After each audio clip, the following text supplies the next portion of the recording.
മർത്യനൂഴിയിലേശുവിലല്ലാതില്ലൊരു നാമവും മർത്യനൂഴിയിലേശുവിലല്ലാതില്ലൊരു നാമവും പ്രശ്നങ്ങൾക്കും പ്രതിസന്ധിക്കും പോംവഴി വേറില്ല, പോംവഴി വേറില്ല. മൂലക്കല്ലാമേശുവിനെ നാം തള്ളിക്കളയരുതേ, വീടുപണിക്കാർ നമ്മൾ വെറുതെ വിഡ്ഢികളാവരുതേ. ഈശോയിലേറ്റവും സ്നേഹം നിറഞ്ഞവരെ, ഇന്നത്തെ ചിന്താവിഷയമായിട്ട് നൽകിയിരിക്കുന്ന ഓരോരുത്തരുടെയും സന്ദേശങ്ങൾ വളരെ വളരെ വളരെ ഹൃദയത്തെ സ്പർശിക്കുന്നതായിരുന്നുവെങ്കിലും ഇപ്പോൾ ദൈവം നമുക്ക് ഇനി ഈ എളിദാസിനെ കൂടി നൽകുന്നത് അതിലുപരി നമ്മളെ ഹൃദയത്തെ സ്പർശിക്കുന്ന വചനങ്ങൾ കേട്ടിട്ടും നമ്മുടെ ഹൃദയം ജാഗ്രതയോടെ കാത്തു സൂക്ഷിക്കുക എന്ന ദൈവത്തിന്റെ ആത്മാവ് നമുക്ക് വെളിപ്പെടുത്തി തന്നുകൊണ്ടിരിക്കുക. നമുക്കറിയാം, നമ്മൾ ഒരിക്കലും നമ്മുടെ ഹൃദയത്തെ ജാഗ്രതയോടെ കാത്തു സൂക്ഷിക്കാറില്ല.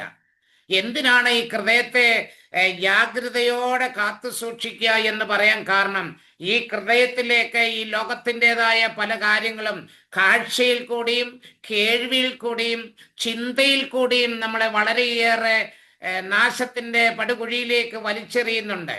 അതുകൊണ്ട്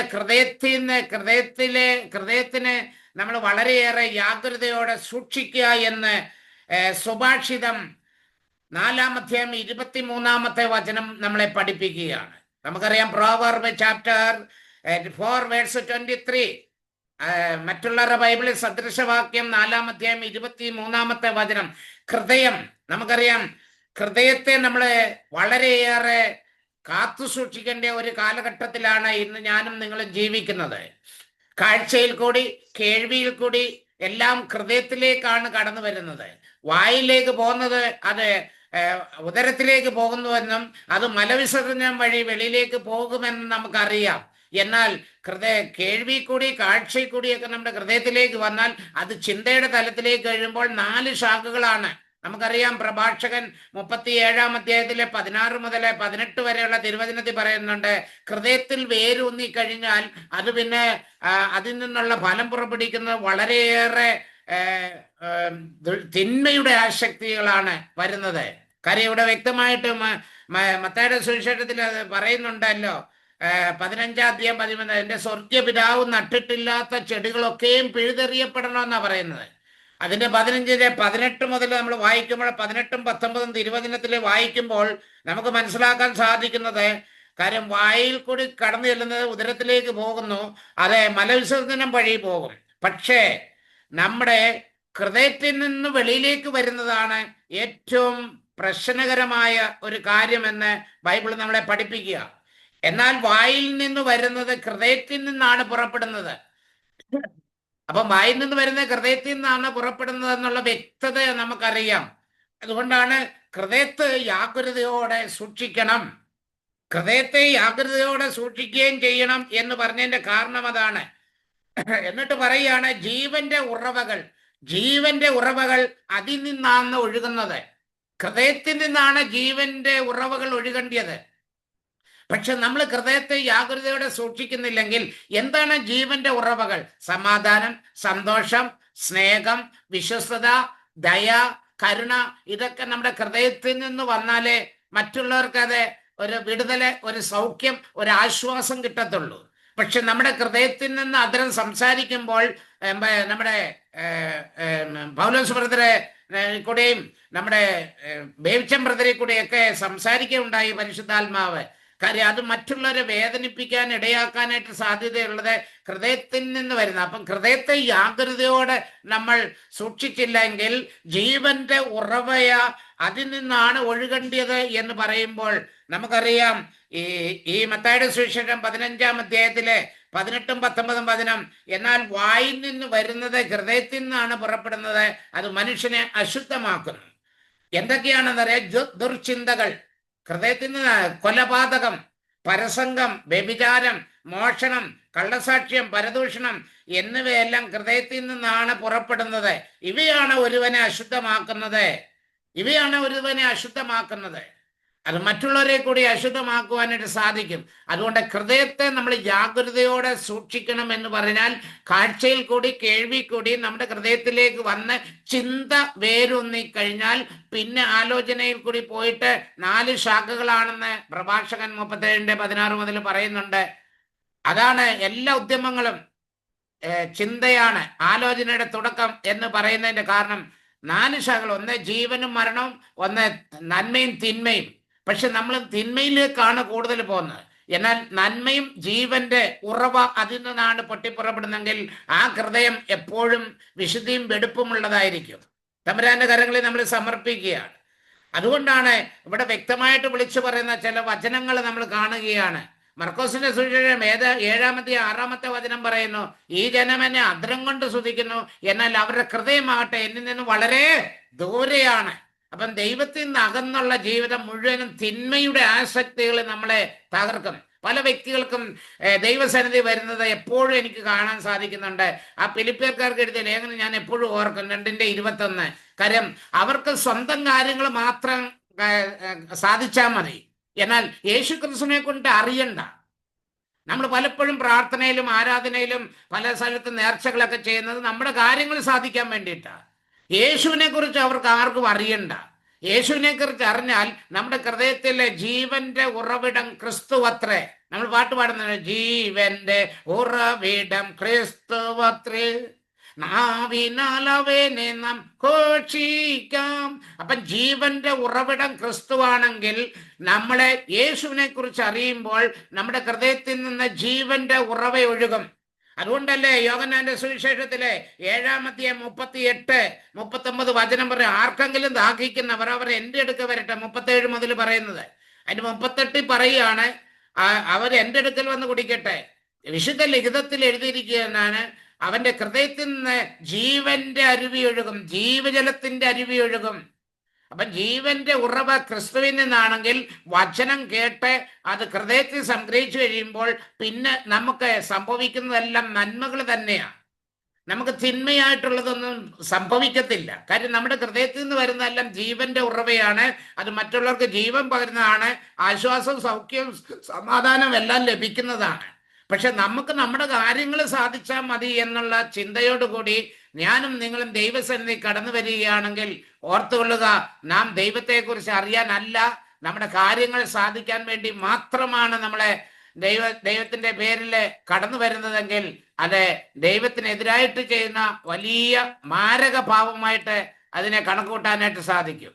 പക്ഷെ പല വ്യക്തികൾക്ക് ഇതൊന്നും കേൾക്കണ്ട, ദൈവത്തെക്കുറിച്ച് അറിയണ്ട, കാര്യങ്ങൾ മാത്രം സാധിച്ചു കിട്ടണമെന്ന്. ആ വചനം എനിക്ക് എപ്പോഴും എൻ്റെ ഹൃദയത്തിൽ ഇങ്ങനെ കുത്തിക്കൊണ്ടിരിക്കുക. ഫിലിപ്പിയർ 2:4-21. നമുക്കറിയാം യേശുവിനെ കുറിച്ച് അറിയേണ്ട കാര്യമൊന്നുമില്ല. കാര്യം നമുക്ക് നമ്മുടെ കാര്യങ്ങൾ സാധിക്കണം.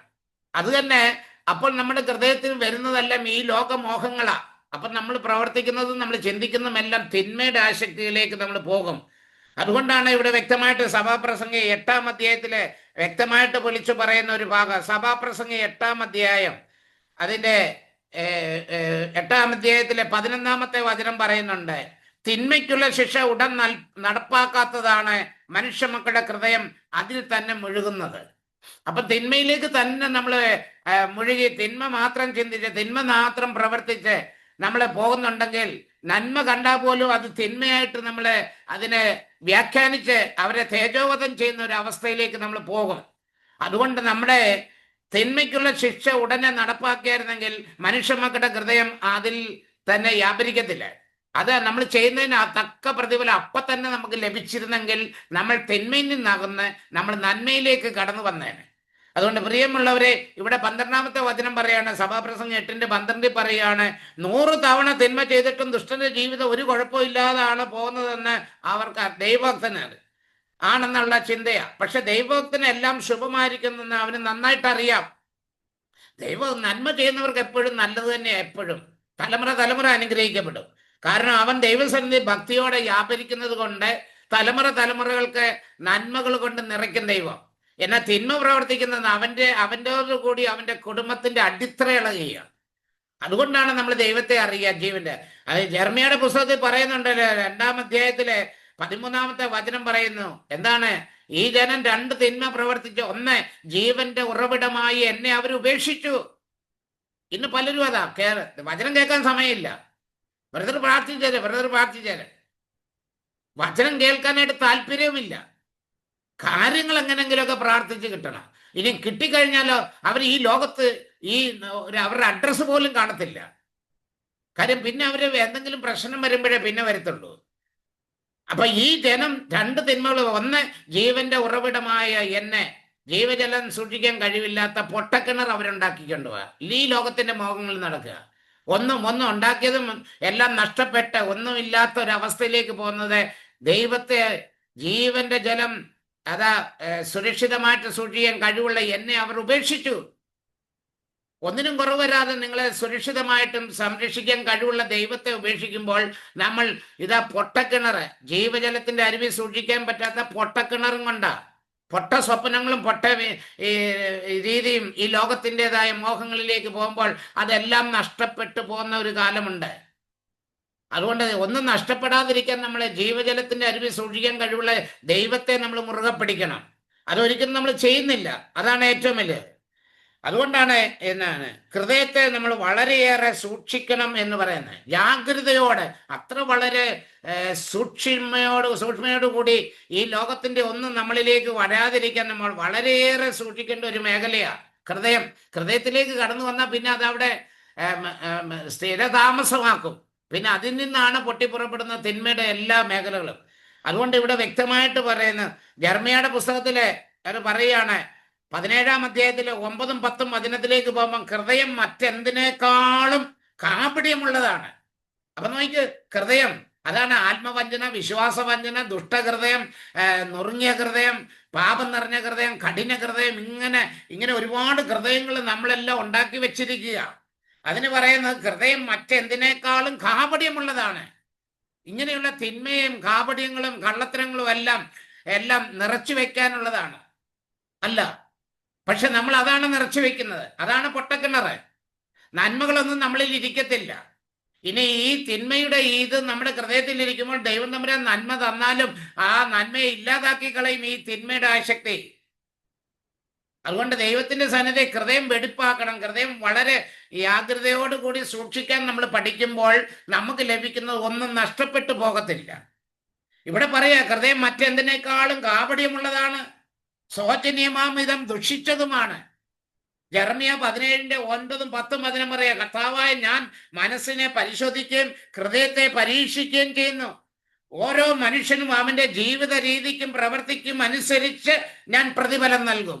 കണ്ടോ, ഓരോരുത്തരുടെയും ജീവിത രീതിക്ക് അനുസരിച്ചായിരിക്കും ദൈവം തമ്പുരാൻ പ്രതിഫലം തരുന്നത്. ചില വ്യക്തികളൊക്കെ ഉണ്ടല്ലോ, ഈ ലോകത്തിലെ എല്ലാം വാരിക്കൂട്ടി എല്ലാം വെച്ചിട്ട് താനിടാത്ത, അതൊരു പഴഞ്ചൊല്ല, അതിന്റെ 11-ാമത്തെ വചനം, താനിടാത്ത മുട്ടയ്ക്ക് അടയിരിക്കുന്ന തിത്തിരിപ്പക്ഷിയെ പോലെയാണ് അവർ. അന്യായമായി സമ്പത്ത് സമ്പാദിക്കുന്നവൻ ജീവിത മധ്യത്തിൽ അത് അവനെയും പിരിഞ്ഞ് അവസാനം അവൻ വിഡ്ഢിയാകുകയും ചെയ്യും. ഉണ്ടാക്കിയതെല്ലാം പോകും. തട്ടിപ്പും വെട്ടിപ്പും നടത്തി ഉണ്ടാക്കിയതെല്ലാം പോകും. കാര്യം താനിടാത്ത മുട്ടയ്ക്ക് അടയിരിക്കുന്ന തിത്തിരിപ്പക്ഷി എന്നാ ബൈബിളിൽ പറയുന്നത്. തിത്തിരിപ്പക്ഷി. കാര്യം തിത്തിരിപ്പക്ഷി മറ്റുള്ളവരുടെയൊക്കെ മുട്ടയ്ക്ക്, അതായത് കാക്കയുടെ അല്ലെങ്കിൽ മറ്റുള്ളവരുടെയൊക്കെ മുട്ടയ്ക്ക് അടയിരിക്കും. കാര്യം മുട്ട കണ്ടു കഴിഞ്ഞാൽ അത് അവിടെ ഇരുന്ന് കളയും, അടയിരുന്ന് അതിനെ വിരിപ്പിക്കും. ഈ തിത്തിരിപ്പക്ഷിയുടെ ഒരു സ്വഭാവമാണ്. അതിന്റെ മുട്ടയല്ല. അപ്പൊ അതുകൊണ്ട് തമ്പുരാന്റെ മുമ്പില് നമുക്ക് അർഹതമായത്, അതിന്റെ അർത്ഥം ഇതാണ്, നമുക്ക് അർഹതമായത് നമ്മളിൽ നിലനിൽക്കത്തുള്ളൂ. നമുക്ക് അർഹതയില്ലാത്തത് ഒന്നും നിലനിൽപ്പില്ല എന്നാണ് അതിന്റെ അർത്ഥം. കാര്യം നമ്മുടേതല്ല. കാര്യം അത് വിരിഞ്ഞു കഴിയുമ്പം ആ ഏതിന്റെ മുട്ടയാണോ ആ മുട്ടയുടെ കുഞ്ഞുങ്ങളെ വരുത്തുള്ളൂ. ഇത് അടയിരുന്നെന്നും പറഞ്ഞുകൊണ്ട് ഒരിക്കലും അതിന് ലഭിക്കാനും പോകുന്നില്ല, അതിനെ അനുഗമിക്കാനും പോകുന്നില്ല. അതുകൊണ്ട് ഞാൻ ഉണ്ടാക്കിയതൊന്നും എനിക്ക് ഉപകാരപ്പെടത്തില്ലെന്ന് അതിന്റെ അർത്ഥം.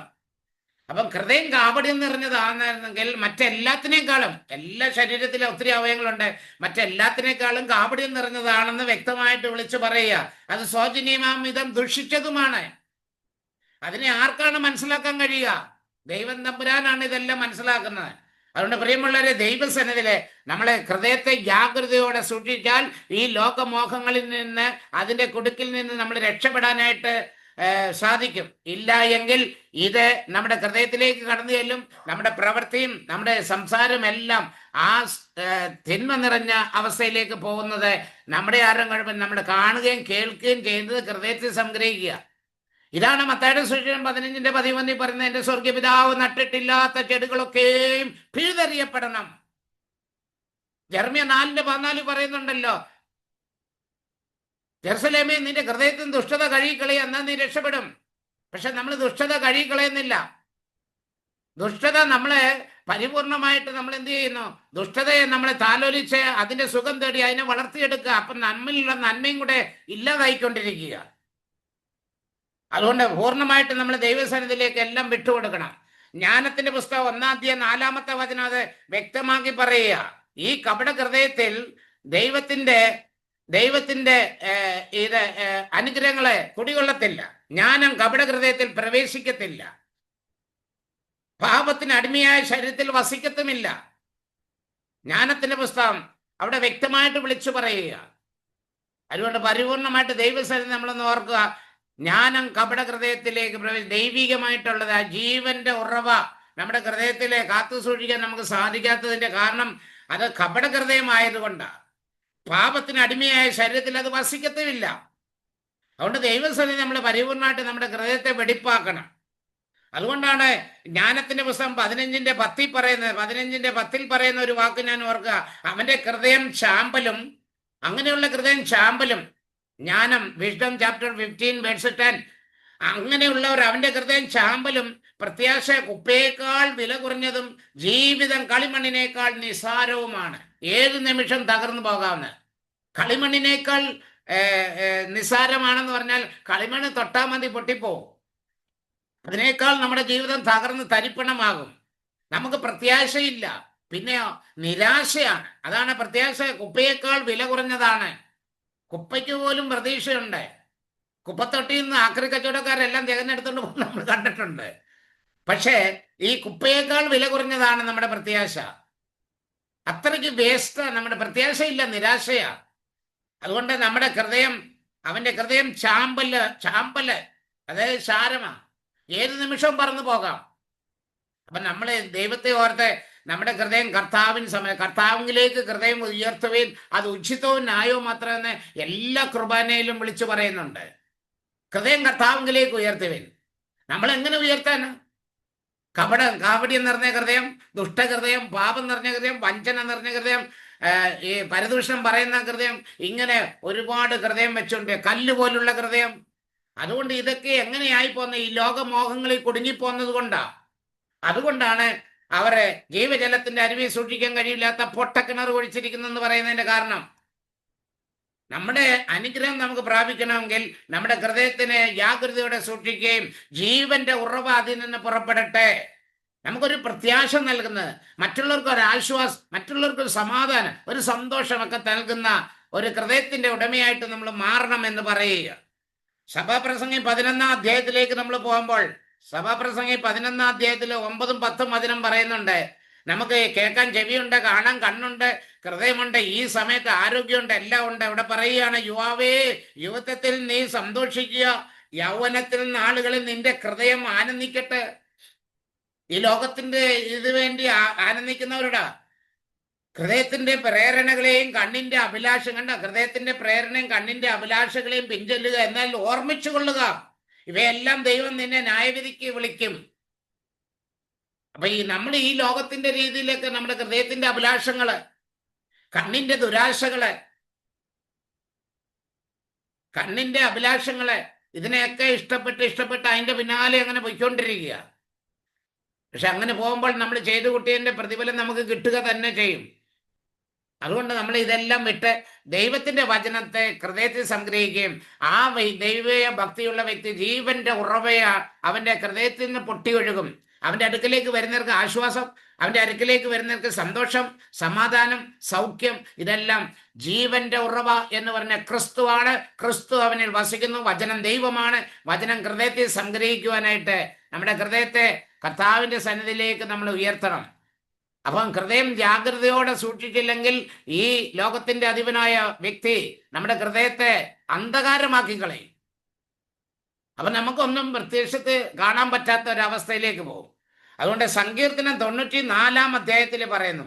സങ്കീർത്തനം 94 നമ്മൾ നോക്കുമ്പോൾ അവിടെ 19 വചനം വിളിച്ചു പറയുകയാണ്, എന്റെ ഹൃദയത്തിന്റെ ആകുലതകൾ വർദ്ധിക്കുമ്പോൾ അങ്ങ് നൽകുന്ന ആശ്വാസം എന്നെ ഉന്മേഷവനാക്കുന്നു. കണ്ടോ, ഹൃദയത്തിൽ ദൈവം തമ്പുരാൻ വസിച്ചാൽ, ദൈവം തമ്പുരാൻ ഹൃദയത്തിൽ വസിച്ചാൽ, ഹൃദയത്തെ ജാഗ്രതയോടെ സൂക്ഷിക്കുമെന്ന് ഈ ലോകത്തിന്റെ ഒന്നും നമ്മുടെ ഹൃദയത്തിലേക്ക് കടന്നു വരാതെ ദൈവികമായിട്ടുള്ളത് ഹൃദയത്തിൽ സംഗ്രഹിച്ചു കഴിഞ്ഞാൽ പറയാ, എന്റെ ഹൃദയത്തിന്റെ ആകുലതകൾ വർദ്ധിക്കുമ്പോൾ അങ്ങ് നൽകുന്ന ആശ്വാസം എന്നെ ഉന്മേഷവനാക്കുന്നു. അപ്പൊ ആശ്വാസത്തിന്റെ ഉറവിടം ക്രിസ്തു അത്രേ, ജീവന്റെ ഉറവിടം ക്രിസ്തു അത്രേ, എല്ലാം ക്രിസ്തുവാണ്. അപ്പം ക്രിസ്തുവിലാണ് രക്ഷ. അപ്പൊ അതാണ് പറയുന്നത്, എന്റെ ഹൃദയം ദുഷ്ടതകളും വേദനകളും ദുഃഖങ്ങളും ദുരിതങ്ങളും ഒക്കെ വന്നാലും ഉണ്ടല്ലോ, അപ്പൊ തന്നെ ആശ്വാസം എന്നെ ഉന്മേഷവനാക്കുന്നു, പ്രതീക്ഷ തരുന്നു, എനിക്ക് മുന്നോട്ട് എല്ലാ പ്രതികൂലങ്ങളെയും അതിജീവിക്കാനുള്ള ശക്തി ദൈവം പറഞ്ഞു തരുന്നു. അപ്പൊ നമ്മുടെ ഹൃദയത്തിൽ ഈ ലോകത്തിന്റെ പലരുടെയും ഹൃദയത്തിലേക്ക് കടന്നു വന്നേക്കുന്നു. അതുകൊണ്ട് തന്നെ നമ്മൾ കാൽ വഴുതുന്നു, അതിന്റെ 18 പറയാം, എന്റെ കാൽ വഴുതുന്നു എന്ന് ഞാൻ വിചാരിക്കുമ്പോഴും കർത്താവ് അങ്ങയുടെ കാരുണ്യം എന്നെ താങ്ങി നിർത്തും. ഹൃദയം കർത്താവിന് ദൈവികമായിട്ടുള്ളത് എന്നെ വിട്ടുകൊടുത്താൽ ഇവിടെ വ്യക്തമായിട്ട് വിളിച്ചു പറയുന്ന വചനമാണ്. അതിന്റെ 10 വചനം പറയുന്നത് ഞാൻ ഓർക്കുകയായിരുന്നു. ദൈവസന്നിധിയിലേക്ക് നമ്മൾ പോകുമ്പോൾ അതിന്റെ 18-19 വചനങ്ങൾ പറയാ. 94 വ്യക്തമായിട്ട് വിളിച്ചു പറയാ. 19 എന്റെ ഹൃദയത്തിന്റെ ആകുലത വർദ്ധിക്കുമ്പോൾ അങ്ങ് നൽകുന്ന ആശ്വാസം എന്നെ ഉന്മേഷവനാക്കുന്നു. സഭാപ്രസംഗി 11 അധ്യായം 9-ഉം 10-ഉം വചനത്തിലേക്ക് നമ്മൾ പോകുമ്പോൾ അവിടെയും കാണാൻ സാധിക്കുന്നു. വ്യക്തമായിട്ട് നമ്മൾ വിളിച്ചു പറയുന്നു. സഭാപ്രസംഗി 9-ന്റെ 10-ഉം 11-ഉം വചനം അവിടെയൊക്കെ നമ്മൾ പോകുമ്പോൾ ദൈവത്തിന്റെ സന്നിധി നമ്മൾ വിട്ടുകൊടുക്കണം. 11 അധ്യായം 9-ഉം 10-ഉം വചനം നമ്മൾ വായിച്ചുകൊണ്ടിരിക്കുകയായിരുന്നു. മനസ്സിൽ നിന്ന് ആകുലത അകറ്റുക, ശരീരത്തിൽ നിന്ന് വേദന ദൂരീകരിക്കുക. എന്ന് വെച്ചാൽ വേദന എന്ന് പറഞ്ഞ് പിടിച്ചു വെച്ചോണ്ടിരിക്കാതെ വേദനകൾ ദൂരീകരിക്കുക.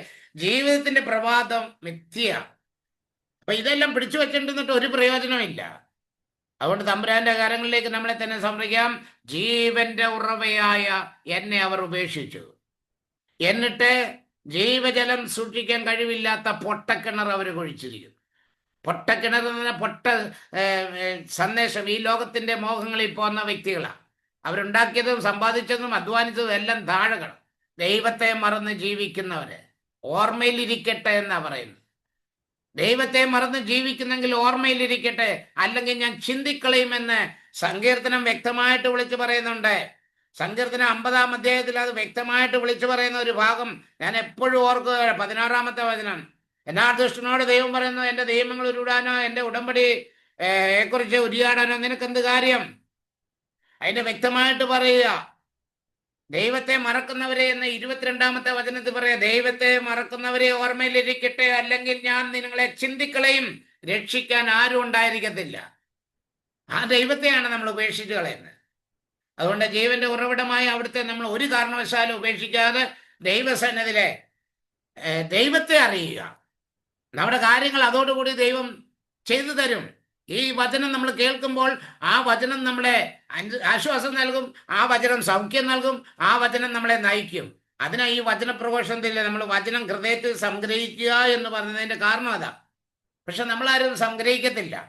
ദൈവസന്നിധിയിലെ പരിപൂർണമായിട്ടും ഹൃദയത്തെ ജാഗ്രതയോടുകൂടി സൂക്ഷിച്ചില്ലെങ്കിൽ നമ്മുടെ ഹൃദയത്തിൽ ലോകത്തിന്റെ മോഹങ്ങൾ കടന്നു വരുമ്പോൾ നമ്മളെ ഉണ്ടാക്കിയതും സമ്പാദിച്ചതും എല്ലാം നഷ്ടമായി പോകും. കാര്യം അതൊക്കെ ദൈവം തമ്പുരാൻ പറയാ, ഹൃദയം കാപട്യം നിറഞ്ഞതാണ്. അതുകൊണ്ട് ദൈവസന്നിധിയിലെ പരിപൂർണമായിട്ട് നമ്മുടെ ഹൃദയത്തെ കർത്താവിലേക്ക് ഉയർത്തുമ്പോൾ അത് ഉചിതവും ന്യായവുമാണ്. ജീവന്റെ ഉറവിടം അവിടെയാണ് ക്രിസ്തു വസിക്കുന്നത്. അപ്പം നമ്മുടെ ഹൃദയത്തെ നമ്മുടെ ജീവജലത്തിന്റെ അരുവി ഒഴുക്കണം. അപ്പൊ മാലിന്യമെല്ലാം മാറിപ്പോകും. അതുകൊണ്ടാണല്ലോ വചനപ്രഘോഷണത്തിന് നമ്മുടെ ഹൃദയത്തിൽ സംഗ്രഹിക്കണം. പരിശുദ്ധ മറിയം എല്ലാം ഹൃദയത്തിൽ സംഗ്രഹിച്ചു. അതുകൊണ്ട് പ്രിയമുള്ളവരെ, നമ്മുടെ ജീവിതത്തിലെ ഹൃദയത്തിലെ ദൈവ പിതാവ് നട്ടിട്ടില്ലാത്ത ചെടികൾ എന്ന് പറയുന്നത് തിന്മയുടെ ആസക്തികളെ, ഈ ലോകത്തിന്റെ മോഹങ്ങള്, അതെല്ലാം കടന്നു പോകും. ദൈവത്തിന്റെ വചനത്തിന് മാറ്റമില്ല. അതുകൊണ്ട് ഇന്ന് കേട്ട തിരുവചനം സുഭാഷിതം 4:23, ഹൃദയത്തെ ജാഗ്രതയോടെ സൂക്ഷിക്കുക, കാത്തു സൂക്ഷിക്കുക. ജീവന്റെ ഉറവ അവിടെ നിന്നാണ് പൊട്ടി ഒഴുകേണ്ടത്. ജീവന്റെ ഉറവിടം ക്രിസ്തുവാണ്. നമ്മുടെ ഹൃദയത്തിൽ ക്രിസ്തുവുണ്ട്. അതുകൊണ്ട് ഈ ലോകത്തിന്റെ മോഹങ്ങളിൽ പോകാതെ സ്വർഗീയ പിതാവ് നട്ടിട്ടില്ലാത്ത ചെടികൾ വളരുന്നെങ്കിൽ അത് പിഴുതെറിഞ്ഞിട്ട് ദൈവത്തിന്റെ ആത്മാവിനാൽ പൂരിതരായി ദൈവത്തിന്റെ ഇഷ്ടം പ്രവർത്തിക്കാൻ ദൈവം നമ്മളെ അനുഗ്രഹിക്കട്ടെ. ഈ രാത്രി ദൈവത്തിന്റെ കൃപ നമ്മളിലേക്ക് ഒഴുകട്ടെ എന്ന് യാചിച്ചുകൊണ്ട് ദൈവാനുഗ്രഹം പ്രാപിക്കട്ടെ.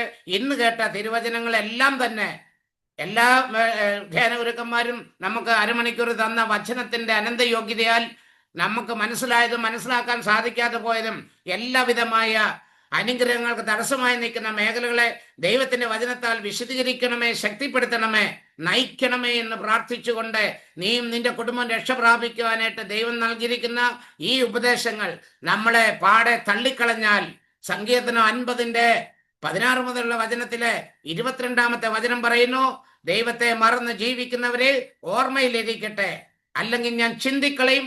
രക്ഷിക്കാൻ ഒന്നിനും സാധിക്കും. നിന്റെ സമ്പത്തിനോ നിന്റെ പദവിക്കോ നിന്റെ ആരോഗ്യത്തിനോ ഒന്നിനും നിന്നെ രക്ഷിക്കാൻ സാധിക്കത്തില്ല. നമുക്കറിയാം, എല്ലാവരും ഉപേക്ഷിക്കപ്പെടുന്ന ഒരുപാട് രോഗങ്ങൾ, ഒരുപാട് വേദനകളൊക്കെ ദൈവത്തിന്റെ വചനം കേട്ട് സൗഖ്യപ്പെടുന്നുണ്ട്. അതുകൊണ്ട് ദൈവാത്മാവ്, നമുക്കറിയാം, നമ്മുടെ ഈ കൂട്ടായ്മയിലെ ലോകത്തിന്റെ നാനാഭാഗത്തു നിന്നും കയറി വരുന്നത് ഒരുപാട് മക്കൾക്ക് അനുഗ്രഹങ്ങൾ ലഭിക്കുന്നുണ്ട്. ഒരുപാട് മക്കൾക്ക് രോഗസൗഖ്യങ്ങൾ കിട്ടുന്നുണ്ട്. ഒരുപാട് മക്കൾ ആഗ്രഹിച്ച പ്രാർത്ഥന സഹായം ആവശ്യപ്പെട്ടതെല്ലാം നിറവേറ്റി ദൈവം കൊടുക്കുന്നത് ഈ വചന പ്രഘോഷണത്തിലൂടെയാണ്. അല്ലെ ആരുടെയും യോഗ്യത കൊണ്ടല്ല, വചനത്തിന്റെ യോഗ്യതയാണ്. വചനമാണ്, വചനം ദൈവമാണ്. അപ്പം ദൈവമാണ് ഇതെല്ലാം പ്രവർത്തിക്കുന്നത്. ആ ദൈവസ്വരമാണ് നാം കേൾക്കുന്നത്. അപ്പം ദൈവം നമ്മെ അനുഗ്രഹിക്കട്ടെ. ദൈവത്തിന്റെ കൃപയും അനുഗ്രഹങ്ങളും നമ്മുടെ ഭവനത്തിന്മേലും എല്ലായ്പ്പോഴും ഉണ്ടാകട്ടെ എന്ന് യാചിച്ചുകൊണ്ട് പിതാവിന്റെയും പുത്രന്റെയും പരിശുദ്ധാത്മാവിന്റെയും നാമത്തിൽ ആമേൻ. യേശുവിന് നന്ദി.